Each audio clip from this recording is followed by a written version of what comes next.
Très chers téléspectateurs de 14 TV Gabon, bonsoir, soyez les bienvenus pour ce flash d'information du lundi 26 septembre 2022. Le dimanche 25 septembre 2022, le Saint-Père a présidé la messe de clôture du Congrès eucharistique national italien à Matera dans le sud de l'Italie.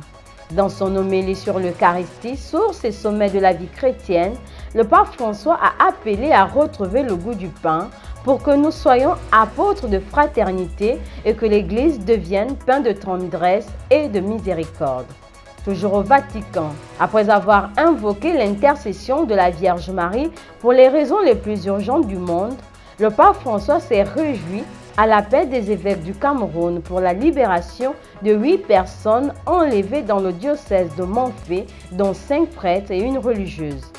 Dans le magistère local, la journée du samedi 25 septembre a été marquée à la paroisse Sainte-Berthe des Sassa par la célébration des ordinations diaconales du frère Boris Jonathan Baobam et presbytérale du diacre Axel Joël Yolanda pour le compte de la congrégation des Pères Claretins.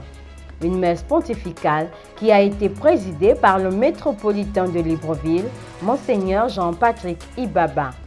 Ces nouveaux clercs ont été affectés respectivement à la paroisse Notre-Dame des Victoires de Libreville et formateurs à la Claretaine en Guinée équatorienne.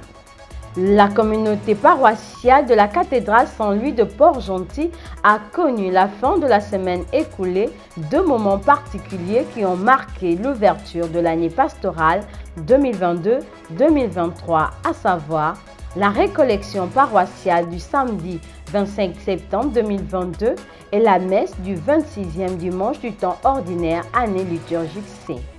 C'est le curé de la paroisse cathédrale Saint-Louis de Port-Gentil, Monseigneur Fabius Kinga, qui a présidé ces hauts temps forts, marquant ainsi l'ouverture de la nouvelle année pastorale.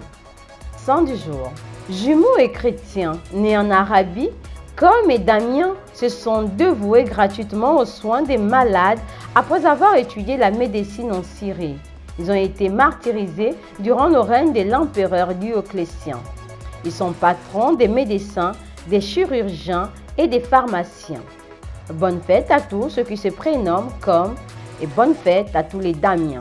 Très chers téléspectateurs de 14 TV Gabon, c'est ainsi que se referme le flash d'information de ce lundi 26 septembre 2022. Nous vous remercions de l'avoir regardé. En route pour les 200 ans de notre Église, gardons la foi, l'espérance et la charité.